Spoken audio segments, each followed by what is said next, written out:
ሰላም እንዴት ናችሁ? ውድ አባውቲ ለርኒንግ ቻናል ተከታታዮች እንደምን ቆያችሁ?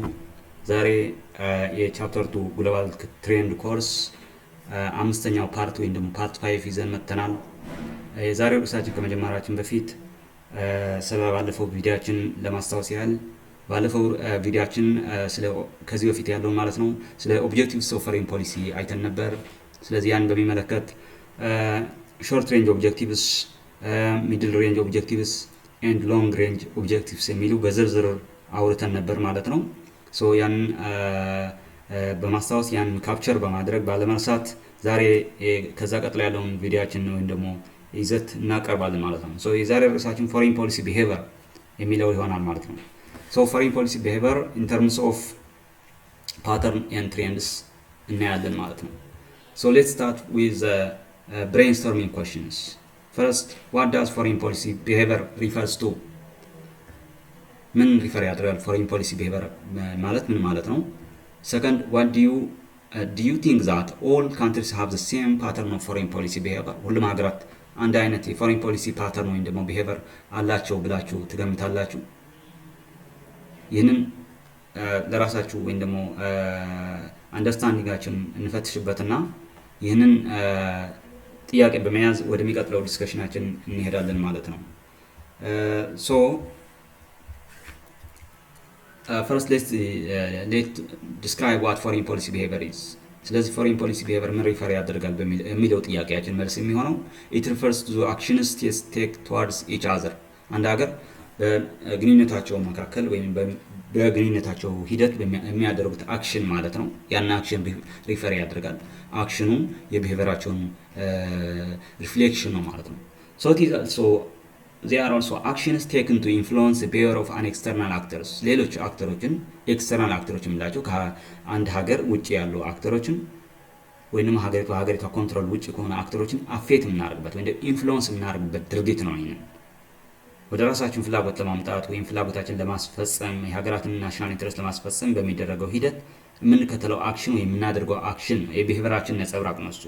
so these are again actions taken to secure benefits for the country itself. so የሀገሪቷን benefit secure ለማድረግ የሚደረግ አክሽን ነው ማለት ነው። so these actions are the reflections of the foreign policy behavior of a given country. example, it could be the act of invading. ለምሳሌ ኩዌት በኢራቅ ስትወረር ይህንን የኢራቅ ፎሬን ፖሊሲ ቢሄቪየር ያሳያል። አሁን ባለው ሁኔታ በዩክሬን እና በራሽያ ያለውን ኮንፍሊክት የፎሬን ፖሊሲ ቢሄቪየራቸውን ያሳያል። የምዕራባውያን እና የምስራቅ ዓለም ያለውን ግንኙነት እና ግብረመልስ ፎሬን ፖሊሲያቸው ቢሄቪየር አክሽን ነው ማለት ነው። so these actions usually are not as ends in themselves. they are what? rather they are tied in some way with larger purposes. so ከትልቁ እቅዳቸው አላማቸው የተያያዘ ነው እንጂ ይህንን አክሽን በራሱ አላማቸው አይደለም ወይም ደግሞ የመጨረሻው ግባቸው አይደለም። የመጨረሻው ግባቸው ሳይሆን ትልቁ አላማቸው ወይም ፍላጎታቸውን ለማስፈጸም ወይም ደግሞ አቺቭ ለማድረግ በሚያደርጉበት ሂደት የዛ አክሽናቸው ነጸብራቅ ነው። ስለዚህ ይህንን behavior or action the end አይደለም በራሱ የሀገራትን ግብ ሳይሆን it is the means ነው ማለት ነው ወይም ደግሞ ቱል ነው እንደ ቱል ወይም ኢንስትሩመንት የምናየው ነገር ነው። it is not an end. however the outcome of actions depends on several factors, not just on the decision making by the leaders of the one country but also on how other actors in the international system or international environment react to these actions. so ይህንን አክሽን በምን ዲተርማይን ይደረጋል ካል ይህንን አክሽን በሚፈጽሙ ሀገራት ብቻ ሳይሆን የሚወሰነው ይህንን አክሽን ግብረመልስ በሚሰጡ ሀገራት ግብረመልስ በሚሰጡ አክተሮች ወይም ደግሞ ባለው ኢንተርናሽናል ኢንቫይሮንመንት ጭምር ዲተርማይን ይሆናል or አፌክት ይደረጋል ማለት ነው እንጂ በራሱ አክሽኑ ብቻ የሚፈለገው ነገር ሊያመጣ ይችላል። ግብረመልስ ወይም ደግሞ ሪአክሽኑ ወሳኝ ነው ማለት ነው።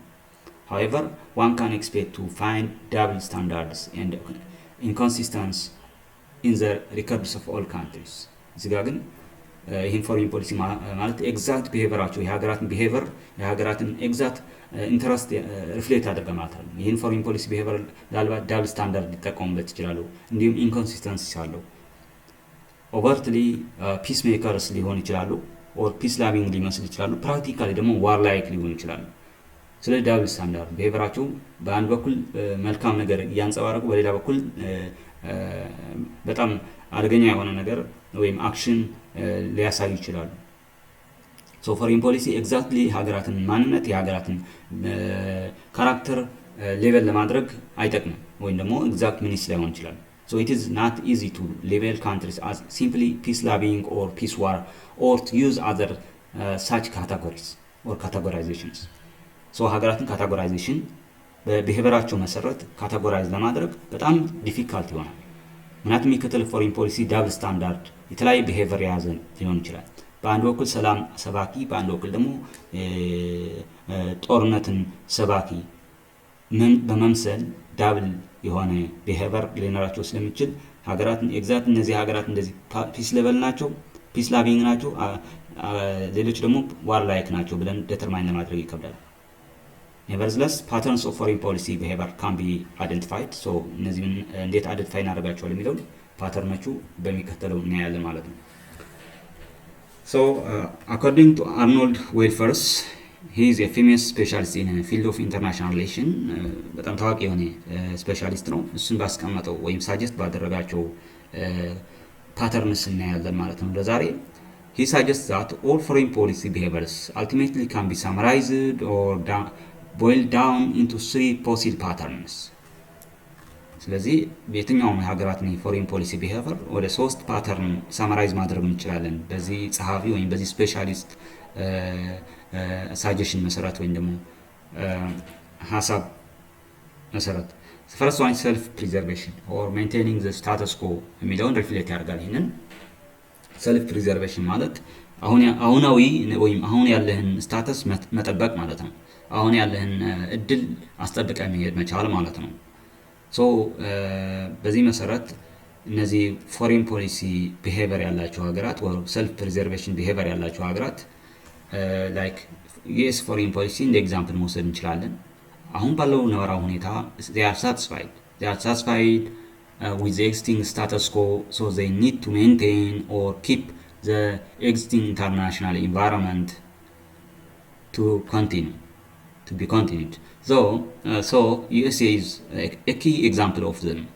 Following Second World War, for example, ከሁለተኛ ዓለም ጦርነት መጨረሻ ጀምሮ USA emerged as one of the sport powers in international relations. እንደ አንድ ትልቅ ሀያል ሀገር ሆና ወጥታለች ከሁለተኛ ዓለም ጦርነት በኋላ ማለት ነው። የሁለተኛ ዓለም ጦርነትን ተከትሎ USA እና ሶቪየት ዩኒየን ትልቅ ሀያላን ሆኖ ወጥተዋል። ያንን ተከትሎ ኢንተርናሽናል ኢንስቲትዩሽንስ ኢስታብሊሽ ተደረጉ። በዋናነት ደግሞ አሜሪካ በምትመራው ዩኤስ ዩናይትድ ስቴትስ በምትመራው ዓለም አቀፍ ፖለቲክስ የተለያዩ ኢንተርናሽናል ኢንስቲትዩሽንስ ኢስታብሊሽ ተደርጓል። በዋናነት IMF፣ ወርልድ ባንክ፣ ጋት ኦር ጀነራል አግሪመንት ፎር ትሬድ ኤንድ ታሪፍ የሚለውን ያሳያል። በኋላ ወደ ወርልድ ትሬድ ኦርጋናይዜሽን የተቀየረ ማለት ነው። ከዛም አልፎ ኢቭን ዩናይትድ ኔሽን ባላትን የቬቶ ፓወር ቦታ ተጠቅማ ዩናይትድ ኔሽን ወደ ራሷ ፖሊሲ ወይም በራሷ ዶሚኔሽን ሊድ የምታደርግበት ሁኔታ ወይም ኢንተረስቷ የምታራምድበት ሁኔታ አለ። ይህን ምን ያሳያል? የአሜሪካን በላይነትን ያሳያል። ከዛ ጊዜ ጀምሮ ያለውን የአሜሪካ በላይነትን ያሳያል። these have been strongly shaped by USA or United States of America.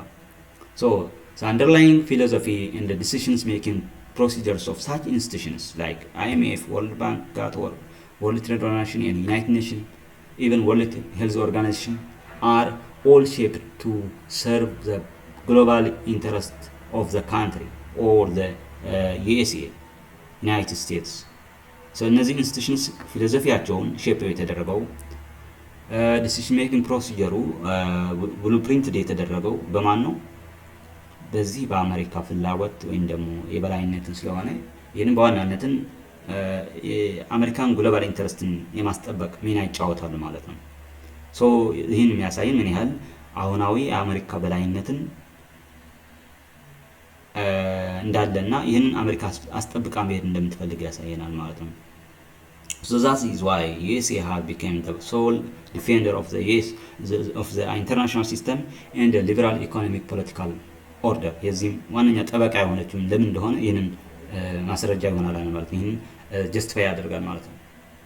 የዓለም አቀፍ ሲስተም ወይም ኦርደር ዋና ዲፌንደር እና ሊበራል ኢኮኖሚክ ፖለቲካል ኦርደር ዲፌንደር መሆኗን ከዚህ ካላትን ግሎባል ኢንተረስት ስሩ ዘስ ኢንስቲቱሽንስ ወይ እነዚህ ኢንተርናሽናል ኢንስቲቱሽን ተጠቅማ የምታስጠብቀውን ኢንተረስት በዋናነትን ስለሚያሳስባት ወይም ደግሞ ስለሚያስፈልጋት ይሆናል ማለት ነው። ሶ እዚህ ጋር ለመጥቀስ የፈለግነው በዋናነት የዩኤስ ፎሬን ፖሊሲ አንዱ ሰልፍ ፕሪዘርቬሽን ፓተርን ኦፍ ፎሬን ፖሊሲ እንደሆነ ያሳየናል። ይህንን ማፕ እንደሚያሳየንም ያ ነው የአሜሪካ ሚሊታሪ ኤክስተንድ ወይም ደግሞ ሚሊታሪ ከቨሬጅ ያሳያል። ሶ ዩኤስ ሚሊታሪ ቤዝ ወርልድ ዋይድ from 2001 up to 2003 ከ2001 እስከ 2003 የነበረውን የአሜሪካ ወታደራዊ በዓለም ላይ የነበራትን የወታደራዊ ስፍራ ያሳየናል። So in this period the United States has over 730 military installations and bases in over 50 countries. ከ50 በላይ በሆነ ሀገራት ውስጥ ከ730 ሚሊታሪ ኢንስታሌሽንስ ነበራት ማለት ነው። የወታደራዊ ስፍራዎች ነበሯት ማለት ነው። ሶ ይህን የሚያሳይ ነው ምን ያህል ዓለም አቀፋዊ ተጽዕኖ እንዳላት አሜሪካ ወይም ደግሞ የበላይነት እንዳላት ያሳየናል። ስለዚህ እነዚህ ቀይ ከለር የተደረጉ እነዚህ ቀይ ከለሮችን የአሜሪካ ወታደራዊ ስፍራዎች ወይም ኢንስታሌሽን እና ቤዞች የነበሩበት አካባቢ እንደሆነ ያሳየናል ማለት ነው። ይህንን ቀይ አካባቢ እንዳለ ይህንን በዚህ ሁሉ አጠቃላይ ከ50 በላይ በሆነ ሀገራት የአሜሪካ ወታደራዊ ስፍራዎች እንደነበረ ያሳየናል ማለት ነው። The second one is self-extension. That is revising the status quo in one's own favor. So አሁን ይሄ ደግሞ በተወሰነ ደረጃ አሁን ያለው ዓለም አቀፋዊ ሁኔታ ወደ ራስን ፍላጎት የመቀየር ቴንደንሲ ነው ማለት ነው። So this refers the countries competing to restructure the international institutions and regions so as to create enabling environment to promote their national interest. So ሀገራት ናሽናል ኢንተረስታቸውን የሚያስፈጽሙበት የተሻለ ኢንቫይሮንመንት እና ፕሮሞሽን ለማግኘት አሁናዊ ዓለም አቀፍ ደረጃ ወደ ራሳቸው አድቫንቴጅ የመቀየር ወይም ደግሞ የበላይነትን የማግኘት ሂደት ወይም እንቅስቃሴ ነው። የሀገራትን የበላይነት እንቅስቃሴ ፍላጎት። So ተወሰነ ደረጃ they are dissatisfied. To some extent they are dissatisfied with the existing international system, so they need to restructure it into their own interests, into their own favoring likes. So countries that are dissatisfied or to some extent dissatisfied tend to be expansionists. So አሁን ያላቸውን የተሻለ እድል ወደ በጣም ከፍተኛ ወደ ሆነ ደረጃ ወይም ደግሞ ወደ የበላይነትን ደረጃ የፓወር ባላንስ ወይም ደግሞ ማለት ሱፐር ፓወር ደረጃ የመምጣት ሂደት ነው ማለት ነው።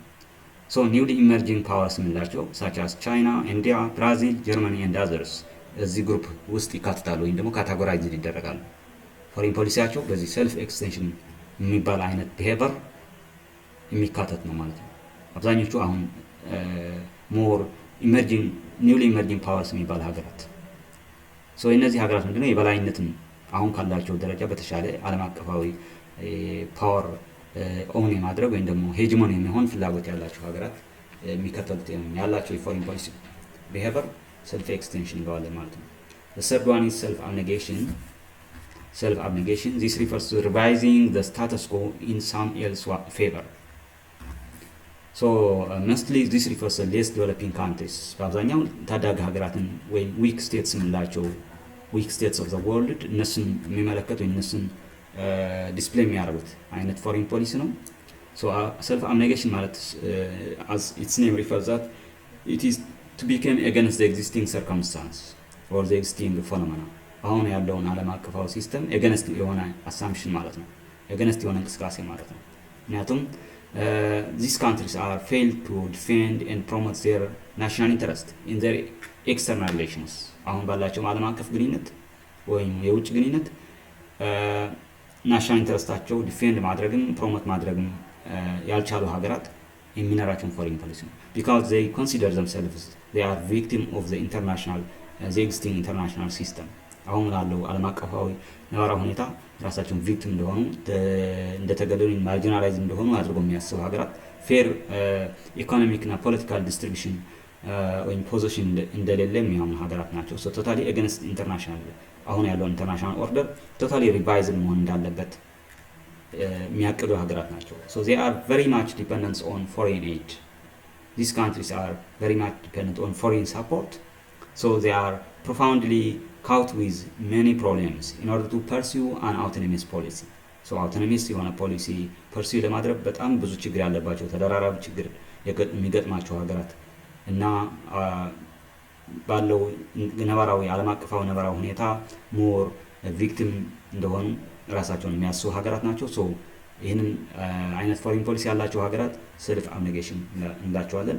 ሶ አሁናዊ ኢንተርናሽናል ሲስተም እንዲቀየር የሚፈልጉት into whatever kind of the end ኢንዱ ለማን ይሁን ነው ማተር ነገር ግን ቶታሊ መቀየር እንዳለበት ክሌም ያደርጋል ማለት ነው።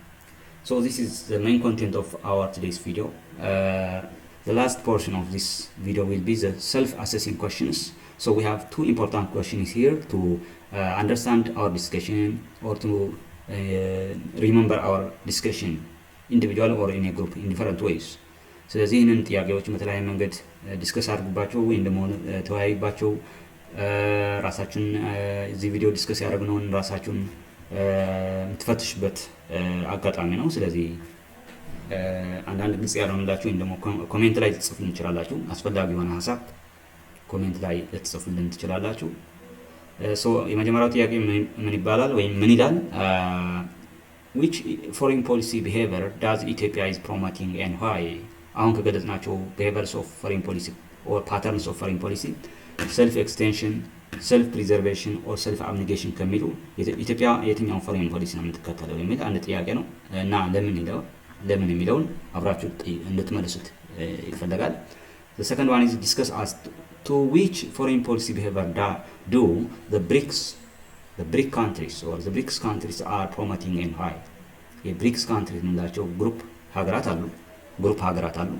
እነዚህን ያላቸውን ፎሬን ፖሊሲ ቢሄቨር የትኛው ነው ወይም ደግሞ የትኞቹ ናቸው አሁን ከገለጽናቸው ሶስቱ የትኛው ፎሬን ፖሊሲ ቢሄቨር ኦር ፓተርን ዲስፕሌይ ያደርጋሉ የሚለውን እና ለምን እንደሆነም እነዚህ ሁለት ጥያቄዎችን እንድትመልሱ በትህትና እንጠይቃለን ማለት ነው። አሁን የነበረን ዲስከሽን በደንብ እንድትረዱ ያግዛችኋል። በደንብ እንድታስቡበትም ክሪቲካሊ አንደርስታንድ እንድታደርጉ ኮንሴፕቹዋል የሆነ ፍሬምወርክ ይሰጣችኋል ብለን እናስባለን። ሶ የዛሬ የነበረን ፕሮግራም የነበረን ዲስከሽን እዚህ ላይ ያበቃል ማለት ነው። የሚቀጥለው ቪዲዮ በሌላ ርዕስ በሌላ ኮንቴንት እስከምንገናኝ ለዛሬ እዚህ እናበቃለን። መልካም ቆይታ። እናመሰግናለን።